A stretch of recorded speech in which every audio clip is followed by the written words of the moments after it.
की परीक्षा रद्द कर दी गई है। बड़ी खबर इस वक्त की आपको बता दें, सीबीएसई 12वीं बोर्ड की परीक्षा रद्द कर दी गई है। पीएम मोदी की बैठक के बाद यह बड़ा फैसला लिया गया है।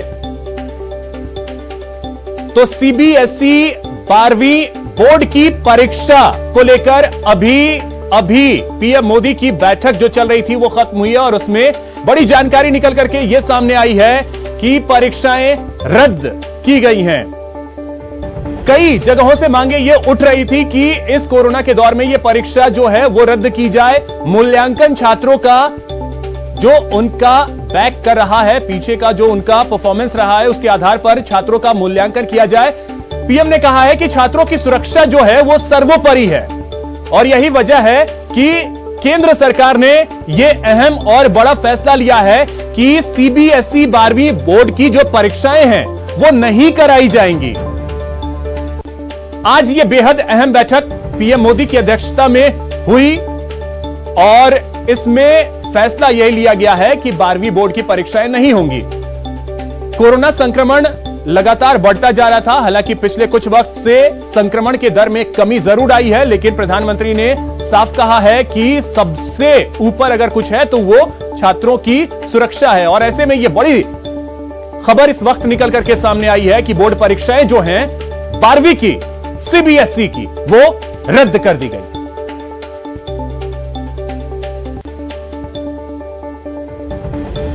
तो केंद्र सरकार ने बेहद अहम फैसला लिया है। पीएम मोदी की अध्यक्षता में अभी एक बैठक चल रही थी। इस बैठक में यह फैसला लिया गया कि सीबीएसई के 12वीं के बोर्ड की परीक्षा जो है वो नहीं होंगी। मांग लगातार उठ रही थी। दिल्ली के मुख्यमंत्री अरविंद केजरीवाल ने भी यह मांग की थी पीएम से इस बैठक के पहले कि जो परीक्षाएं हैं वो रद्द की जाएं और जो मूल्यांकन है छात्रों का वो इस आधार पे किया जाए कि उनका परफॉर्मेंस पहले कैसे रहा है, इसी आधार पर छात्रों का मूल्यांकन किया जाए। तो यह एक अहम फैसला और बड़ी राहत उन छात्रों के लिए जिन्हें इस कोरोना के दौर में परीक्षा के लिए अपने घरों से निकलना पड़ता।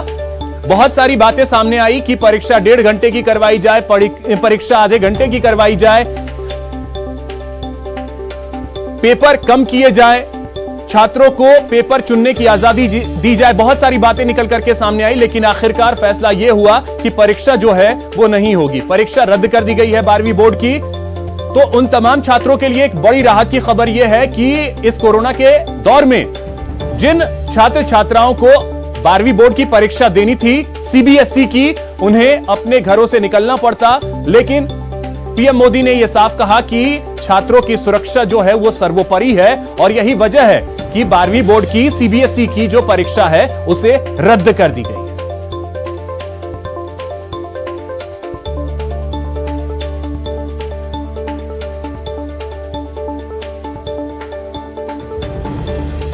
तो पीएम मोदी ने साफ कहा है कि यह फैसला जो है वो तमाम छात्र छात्राओं के हित में लिया गया है, उसे ध्यान में रखते हुए लिया गया है।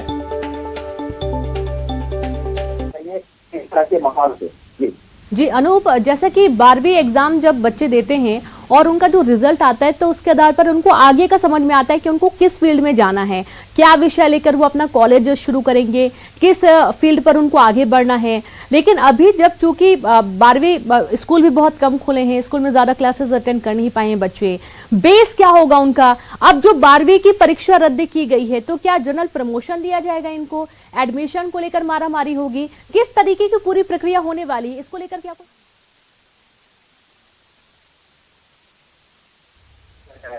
बच्चे 12वीं कक्षा में नहीं रहेंगे, प्रमोट किया जाएगा। लेकिन प्रमोट का आधार क्या होगा वो शिक्षा मंत्रालय तय कर लेगा। जो खुद बता रहे हैं कि परफॉर्मेंस के बेस पर बच्चों को प्रमोट आगे किया जाएगा। किस तरह से रैंकिंग की जाएगी, किस तरह से रेटिंग दी जाएगी बच्चों को, वो तय हो जाएगा। और तो उसके अकॉर्डिंगली अगर पास कर दिया जाए तो वो बेटर होगा, या फिर कोई ऑनलाइन एग्जाम्स भी ट्राई कर सकते हैं, ऐसा कुछ अलग क्राइटेरिया देख करके। आपका नाम क्या है? My name is Chavi Sharma. I study in class 12th and I am in Shiksha Bharati Global School, Dwarka, Sector 9. ये जो एग्जाम कैंसिल हो गए, क्या सोचती हैं आप इस बारे में? मेरे हिसाब से एग्ज़ाम कैंसिल हो गई, ये बहुत अच्छी बात है, क्योंकि हमारी हेल्थ सबसे फर्स्ट प्रायोरिटी पे आती है। और मैं थैंक करना चाहूँगी जिसने भी एग्ज़ाम कैंसिल करे हैं। और इंटरनल असेसमेंट के बेसिस पे हमारे मार्क्स लग सकते हैं, और काफ़ी हमारे प्रैक्टिकल्स वगैरह हुए हैं, उन पे भी लग सकते हैं, हम प्रमोट हो सकते हैं आगे। हमारा काफ़ी प्रेशर बढ़ चुका था और अब हमें एक अच्छी न्यूज़ मिली है, तो अब हम हैप्पी हैं। आप लास्ट ईयर भी 12th में थे, 2 साल पहले आप बता रहे हैं। बच्चों के लिए बहुत कठिन समय था अगर जी। वो परीक्षा हॉल में जाते, तो ये बच्चों के लिए बड़ी खुशखबरी की बात कह सकते हैं कि उन्हें नहीं जाना पड़ेगा और उन्हें इसी हालात पे प्रमोट कर दिया जाएगा। बिल्कुल, और ये बहुत है।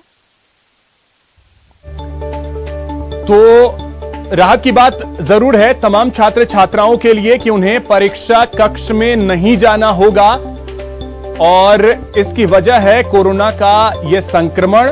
और यही वजह रही कि जो मीटिंग हुई, जो बैठक अभी प्रधानमंत्री नरेंद्र मोदी ने लिया, उस बैठक में सबसे अहम बात यह रही कि छात्रों के हित में यह फैसला लिया गया है। यह पीएम मोदी ने कहा है, क्योंकि सुरक्षा जो है वो सर्वोपरि है, इसमें कोई दो राय नहीं है। संक्रमण की रफ्तार अभी कम हुई है और ऐसे में जरूरत है कि और कड़ाई से जो कोरोना गाइडलाइंस है उनका पालन हो। और शायद ये जो अभी सीएम जो मीटिंग हुई थी, इसमें जो डिसीजन आया है वो वैसे हेल्थ को लेकर अगर देखा जाए, और ये जो चल रहा है पैंडेमिक, इसकी वजह से तो बच्चों को बहुत ही ज़्यादा दोबारा से कर देना।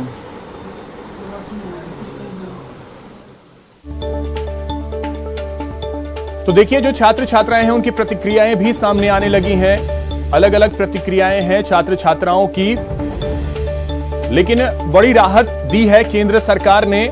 पीएम मोदी ने उन तमाम छात्र छात्राओं को जो 12वीं बोर्ड की परीक्षा देने वाले थे, सीबीएसई की, हालांकि 12वीं बोर्ड की जो परीक्षा है उसे बेस माना जाता है फ्यूचर के लिए, लेकिन सबसे ऊपर अगर कुछ है तो वो स्वास्थ्य है। और यही वजह रही कि स्वास्थ्य को ध्यान में रखते हुए पीएम मोदी ने यह बड़ा फैसला लिया। तो खुश नजर आ रहे हैं। मेरा तो ये कहना है कि ये अच्छा नहीं हुआ है, क्योंकि हमारी प्रिपरेशन जो पिछले बहुत टाइम से चल रही है, ये सब एक तरह से वेस्ट ही हो गई हमारे लिए। तो मेरा तो ये कहना है कि एक अच्छा प्रॉपर क्राइटेरिया नहीं मिल पाएगा, क्योंकि इंटरनल बेसिस पे मेरे को लगता है कि मार्किंग थोड़ी ऊपर नीचे हो सकती है किसी स्टूडेंट की, पर एक परफॉर्मेंस के बेसिस पे हो जाता तो बहुत अच्छा रहता। और बाकी मेरे को लगता है कि एक पॉजिटिव भी हो गया एक तरफ से, और एक तरफ से नेगेटिव भी हो गया। क्योंकि पॉजिटिव तो इसलिए हो गया कि हमारी हेल्थ का इशू है, वो वाली बात हो गई। और दूसरी चीज तो ये हो गई कि जो तो इसी खबर पे और अधिक जानकारी के साथ दिल्ली से हमारे सहयोगी अनूप हमारे साथ जुड़ गए हैं। अनूप, एक बड़ी राहत छात्र छात्राओं को दी गई है जो 12वीं बोर्ड की परीक्षा देने वाले थे, क्योंकि स्वास्थ्य जो है वो सर्वोपरि है, यही कहा है पीएम ने भी। देखिए, प्रधानमंत्री नरेंद्र मोदी की अध्यक्षता में एक बड़ी बैठक हुई और उस बैठक में फैसला लिया गया कि 12वीं परीक्षा रद्द की कर दी जाए। और प्रधानमंत्री नरेंद्र मोदी ने उस बैठक में साफ तौर से कहा कि बच्चों के सेहत और सुरक्षा से किसी भी तरीके से खिलवाड़ नहीं करना चाहिए, और इस तनाव भरे माहौल में बच्चे क्लासरूम में जाएं और परीक्षा दें, तो ये कतई संभव नहीं है। और ये जितना इसको टाला जा सके वो ज्यादा बेहतर है, और यही वजह है कि इस परीक्षा को रद्द कर दी गई है। आगे बच्चों को प्रमोट किया जाएगा पिछले उनके रेटिंग को देखते हुए। तो बच्चों के भविष्य को लेकर किसी भी तरीके से कोई असुरक्षा का नहीं है और नहीं नहीं हुआ। ये जो है कि परीक्षा को रद्द कर दी है, ये राहत भरी बात है, क्योंकि देखिए कई राज्यों के मुख्यमंत्री आपको कहीं की इस माहौल में परीक्षा कराना नहीं है। बैठक में बड़ी बैठक हुई थी, जिसमें बैठक में अमित शाह भी मौजूद थे, प्रकाश जावड़ेकर भी मौजूद थे, स्मृति ईरानी मौजूद थी, और उसके बाद इस बैठक में ये फैसला लिया गया। अनूप, एक और बात है, सीबीएसई बोर्ड की तो परीक्षा रद्द हो गई, आगे और भी आईसीएसई बोर्ड हैं, फिर स्टेट के अपने अपने बोर्ड होंगे, खैर वो तो स्टेट फैसला लेंगे, लेकिन आईसीएसई बोर्ड को लेकर के भी कुछ जानकारी? देखिए, आईसीएसई बोर्ड को लेकर तो जानकारी नहीं, सीबीएसई बोर्ड से 76 जो छात्र हैं भारत सीबीएसई बोर्ड में ही पढ़ाई करते हैं। तो अगर यहाँ पर ये फैसला लिया है तो जाहिर सी बात है इसका असर सीधे दूसरे परीक्षाओं पर भी असर पड़ेगा। और अगर प्रधानमंत्री नरेंद्र मोदी ने ये फैसला लिया है कि 12वीं की परीक्षा इस हालात में नहीं होनी चाहिए, तो जाहिर सी बात है चाहे वो राष्ट्रीय के बोर्ड एग्जाम हो या फिर दूसरे किसी एजेंसी के बोर्ड एग्जाम हो, वो बोर्ड एग्जाम इस हालात में नहीं होने वाले, ये क्लियर हो गया। क्योंकि देखिए पिछली बार जब बैठक हुई थी तो 10वीं परीक्षा को लेकर ये फैसला लिया गया था कि परीक्षा को रद्द कर दिया जाए और इस परीक्षा को टाला गया था। लेकिन जब ये फैसला हो गया कि 12वीं की परीक्षा नहीं होगी, तो जाहिर सी बात है कि जो तमाम परीक्षाएं हैं वो अभी इस हालात में तो नहीं हो सकते हैं। चलिए, बहुत शुक्रिया अनूप आपका तमाम जानकारी के लिए। सिरोही शराब तस्करी मामले में पुलिस की भूमिका को लेकर मामला अब तूल पकड़ता जा रहा है। हनुमान बेनीवाल ने सोशल मीडिया पर सिरोही पुलिस की भूमिका पर टिप्पणी करते हुए गंभीर सवाल खड़े किए हैं। बेनीवाल ने न सिर्फ सिरोही पुलिस अधीक्षक की वर्तमान तैनाती बल्कि पिछले साल में जालोर में लॉकडाउन के दौरान उनकी तैनाती को लेकर कई गंभीर आरोप लगाए हैं। बेनीवाल ने कहा है कि ऐसे अधिकारियों को फील्ड पोस्टिंग देते समय उनके पहले के कार्यकाल को भी देखना चाहिए।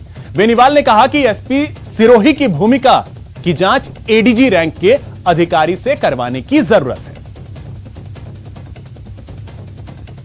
राजस्थान में गुजरात राज्य के बॉर्डर पर स्थित सिरोही जिले में शराब का जो जखीरा पकड़ा गया, शराब का इतना बड़ा काम बिना पुलिस के संरक्षण के असंभव है। इस मामले में सिरोही पुलिस के एसपी की भूमिका को नकारा नहीं जा सकता। विगत वर्ष जब लॉकडाउन शुरू हुआ तब जो जालोर जिले के एसपी थे और चौथ वसूली करवाकर लोगों को गुजरात की सीमा से जालोर जिले में एंट्री करा रहे थे, इस कारण उन्हें वहां से तब हटाया गया था और ऐसे व्यक्ति को ही फिर से सिरोही एसपी लगा दिया गया। ऐसे में राजस्थान सरकार को ऐसे अधिकारियों को फील्ड पोस्टिंग देने से पहले उनके पूर्व के कार्यकाल में उनके द्वारा जो भ्रष्टाचार किया गया है उसको नजरअंदाज नहीं करना चाहिए। आबकारी विभाग के जिम्मेदारों और एसपी सिरोही की भूमिका की जांच राज्य सरकार को एडीजी रैंक के अधिकारी के निर्देशन में करवाने की जरूरत है, जबकि जांच एडिशनल एसपी को दी गई। आखिर एक एडिशनल एसपी की भूमिका की जांच कैसे करेगा? सिरोही जिले में उक्त कार्रवाई को जब अंजाम दिया गया तब सिरोही की टीम को भनक तक नहीं लगनी थी। उससे जाहिर है कि सिरोही जिले में सिस्टम में बैठे लोगों की मिलीभगत शामिल थी। मुख्यमंत्री अशोक गहलोत जी को ऐसे मामले में संज्ञान लेना चाहिए। यह ट्वीट किया है हनुमान बेनीवाल ने। रोहिड़ा थाना क्षेत्र के अंदर जो 2-2.5 करोड़ की शराब पकड़ी गई है, 20 से ज्यादा वाहन पकड़े गए और आबकारी विभाग के 5 सीक्रेट अफसरों की टीम लोकल पुलिस को बताए बिना, क्योंकि लोकल पुलिस की बड़ी मिलीभगत थी और इसके अंदर पुलिस कांस्टेबल के जो बयान है उसमें यह कहा कि पहले भी कार्रवाई करने की कोशिश की तो एसपी ने हमें रोका। जो एसपी है वहां पे सिरोही के अंदर, वो पिछले साल जालोर के अंदर भी थे और लॉकडाउन के अंदर सीमा पार कराने के नाम पे जो गुजरात महाराष्ट्र से लोग आते थे राजस्थान लाने के नाम पे पैसा वसूली करते थे, चौथ वसूली करते थे और इनको जालोर से हटाया। अब सिरोही जैसा महत्वपूर्ण जिला दिया है जहाँ गुजरात का बॉर्डर है, जहाँ महाराष्ट्र भी लोग इसी जिले से होकर जाते हैं। ये शर्मनाक बात है। इस सिरोही एसपी के खिलाफ कड़ी कार्रवाई करनी चाहिए। इस शराब की जो माल पकड़ा गया है इतने बड़े स्तर पे इस तरह की तस्करी होना चिंताजनक है और लोकल पुलिस इस तरह मिल जाए जिससे लगता है कि कानून का राज राजस्थान के अंदर नहीं है। एसपी के खिलाफ एडीजी स्तर का अधिकारी जांच करे। ये एसपी शुरू से लेकर विवादों में रहे और भ्रष्ट एसपी है। तो इस वक्त खुद हनुमान बेनीवाल हमारे साथ जुड़ गए हैं। हनुमान जी, बहुत स्वागत है आपका न्यूज 18 राजस्थान पर। जी धन्यवाद सर, आपने जो ट्वीट किया है उसमें सीधा आरोप आपने पुलिस की मिलीभगत की लिखी है, किस आधार पे सर? देखिए, ये जो एसपी लगे हुए सिरोही जी, इनके खिलाफ पिछले लॉकडाउन जब हुआ था कोविड-19 में, तब मैंने खुद प्रयास किया था इनसे बात करने का, बात नहीं हुई। और जो बॉर्डर गुजरात से लोग आ रहे थे उन्होंने बॉर्डर पे 5-5 हजार रुपए देके और अपने वाहन निकाले उन लोगों ने मुझे आके बताया साहब खुलेआम वहां पे चलती है। इस व्यक्ति ने मेरे से बात नहीं करी और मैंने उस समय भी शिकायत की थी कि महाराष्ट्र गुजरात से आने वाले लोगों को जालोर बॉर्डर पे, तो जालोर का बॉर्डर लगता है, वहां पैसा देना पड़ता है राजस्थान में एंट्री के लिए लॉकडाउन के दौरान, हटा दिया गया। अब जो ये पूरा मामला हुआ है इसमें आप मतलब इससे अंदाज लगा सकते हो कि लोकल पुलिस को अलग रख के आबकारी विभाग ने 5 विश्वस्त अफसरों को ये कह के भेजा है कि अपने को वहां कार्रवाई करनी है, और एसपी इसमें ये बयान दे रहा है कि हम लॉकडाउन में व्यस्त थे इसलिए हमें पता नहीं। और इनका जो डूंगरपुर के अंदर चाहे रहा या जो कार्यकाल हमेशा रहा है विवादों के घेरे में रहा है, ऐसे अफसर फील्ड के अंदर करीब 1 दर्जन से ज्यादा एसपी राजस्थान में ऐसे भ्रष्ट लगे हुए हैं। तो मेरी सरकार से मांग है कि इन भ्रष्ट अधिकारी जो भी है चाहे किसी भी सरकार के अंदर है, तो अब हनुमान वीरवार इस मामले को लेकर, आरएलपी इस मामले को लेकर के कैसे आगे बढ़ेगी फिर? आरएलपी तो हमेशा आगे बढ़ी। अभी हम लॉकडाउन का भी ध्यान रखेंगे, कोई बड़ा प्रदर्शन हम करके और कोरोना गाइडलाइन को तोड़ना नहीं चाहते, लेकिन सोशल साइड पे और जो भी हमने मुख्यमंत्री को अवगत करवा दिया, आवश्यकता पड़ी तो मेरे विधायकों को वहां भी भेजूंगा। इसकी पूरी जांच एडिशनल एसपी नहीं कर सकता। मैंने आईजी के बाद में कि एडीजी स्तर का अधिकारी जांच करे और एसपी की भूमिका संदिग्ध है और एसपी को तुरंत एपीओ करके और ऐसे मामलों में तुरंत कार्रवाई होनी। ठीक है हनुमान जी, बहुत शुक्रिया हमारे साथ जुड़ने के लिए। ब्रेक के बाद आपका स्वागत है। अब आपको दिखाते हैं कोरोना के नकारात्मक माहौल में सकारात्मकता बढ़ाने वाली खबर। अस्पतालों में व्यवस्था की खबरें आपने बहुत देखी, लेकिन देखिए कोरोना मरीजों को दवाई के साथ म्यूजिक थेरेपी देने वाले अस्पताल की कहानी। देखिए झुंझुनू के बीडी के अस्पताल से खास रिपोर्ट।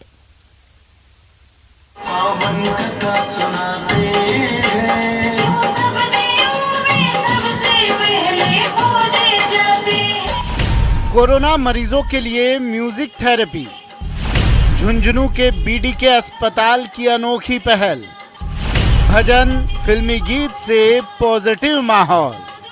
सब लोगों ने मिलकर के प्लान किया कि क्यों न अपने एक म्यूजिक सिस्टम इस हॉस्पिटल में एक डेवलप किया जाए, जिससे म्यूजिक थेरेपी इन पेशेंट को मिलती रहे, इनका ध्यान डाइवर्ट होता रहे, एक पॉजिटिव जो थीम है इन लोगों में एक उभर करके आए। कोरोना से जंग की इस पहल का कोई सानी नहीं। ये है झुंझुनू के बीडी के अस्पताल का कोरोना वार्ड, जहां दवा के साथ मिलती है मनोरंजन की डोज। प्लान के तहत हमने एक स्पेशल जो म्यूजिक थेरेपी का एक थीम लेके आए, जिसके अंदर सुबह सुबह आरती, शाम को आरती, दोपहर में जो करंट प्रिय जो भजन है, मोटिवेशनल जो स्पीच है, साइकोथेरेपिस्ट और जो साइकेट्रिस्ट है उसका 1-2 घंटे का स्पीच इसी म्यूजिक सिस्टम के माध्यम से दे करके लोगों का जो मनोबल है वो बढ़ाने का प्रयास किया। कोरोना वार्ड में सुबह आरती होती है, इसके बाद 2 घंटे तक भजन सुनाए जाते हैं, फिर दोपहर में फिल्मी गीत, मरीजों की फरमाइश पर गीत और गजलें सुनाई जाती हैं। फिल्मी गाने रोगियों के मनोबल बढ़ाने वाले होते हैं, वहीं ऐसे गीत बजाए जाते हैं जिससे रोगियों में सकारात्मकता पैदा हो, और इसके लिए डॉक्टर्स की एक टीम काम करती है। हमारे पीएमओ साहब का निर्देशन था कि हम इसको कैसे कम करें, तो हमारी जो टीम थी उसने ये देखा कि म्यूजिक है वो तनाव दूर करने के लिए बेस्ट थेरेपी बताया गया। इसी के लिए हमने ये पहल चालू करी, जिसके अंदर मनोरोग विशेषज्ञ और ईएनटी विशेषज्ञ और हमारे ऑडियोलॉजिस्ट की हमने टीम बनाई और कुछ गानों का संग्रह किया गया, और उन गानों को दिन के हिसाब से जो जो आदमी की मनोदशा बदलती है उसी के हिसाब से हम गानों का प्ले करते हैं। अस्पताल में रोगियों के मनोरंजन के लिए कंट्रोल रूम बना रखा है। इसके लिए 2 लोगों की ड्यूटी लगाई है। ये अपने वक्त के अनुसार कोरोना वार्ड में मौजूद मरीजों के मनोरंजन के लिए म्यूजिक चलाते हैं, जिसका मरीजों के स्वास्थ्य पर अच्छा असर दिख रहा है। मध्यम श्रेणी का मरीज है, उसको भी अगर तनाव से रोका जाता है तो वो गंभीर की तरफ नहीं जाता है, और इसमें हमें काफ़ी कारगर मिला है। हमने ये पूरा सिस्टम पूरे हॉस्पिटल में डेवलप किया है और इसके काफ़ी अच्छे रिजल्ट्स आए। न सिर्फ मरीज बल्कि उनके अटेंडेंट भी डॉक्टर्स की इस पहल की तारीफ करते नहीं थक रहे। यहाँ की व्यवस्था बहुत अच्छी चल रही है। मैं पेशेंट के साथ में आया हूँ, तो म्यूजिक अच्छा चलता है यहाँ पर, व्यवस्था बहुत अच्छी है, प्रशासन बहुत, डॉक्टर साहब बहुत अच्छा काम करते हैं, बहुत अच्छी बाजी वगैरह है, पूरा स्टाफ अच्छा है, कोरोना के लिए अच्छा काम हो रहा है इनका, बहुत फर्स्ट क्लास काम। झुंझुनू के इस अस्पताल में अभी कोरोना के 110 से अधिक मरीज भर्ती हैं। उन्हें 3 वक्त संगीत थेरेपी दी जा रही है। इस जीवन को पूरे उमंग के साथ जीना चाहिए, कुछ ऐसा ही बीडी के अस्पताल के कोविड वार्ड में सिखाया जा रहा है। यहाँ पर कोविड वार्ड में सुबह आरती, भजन और गजल भी सुनाई जाती है ताकि यहाँ पर भर्ती मरीजों को जल्दी से जल्दी स्वास्थ्य लाभ मिल सके। डॉक्टरों का मानना है कि म्यूजियम थेरेपी ऐसी थेरेपी है जो मरीजों के लिए काफ़ी कारगर साबित हो रही है। बीडी के अस्पताल में लगातार इस थेरेपी का उपयोग किया जा रहा है। वहीं डॉक्टर बताते हैं कि एक मोटिवेशनल स्पीच भी यहाँ पर सुनाया जा रहा है ताकि मरीजों को सकारात्मक ऊर्जा मिले, इससे वो जल्दी से जल्दी ठीक हो। इसके परिणाम बहुत अच्छे मिले हैं। कैमरा पर्सन मोहसिन के साथ इम्तियाज भाटी, न्यूज़ 18 झुंझुनू। तो फिलहाल इस बुलेटिन में इतना ही। नमस्कार।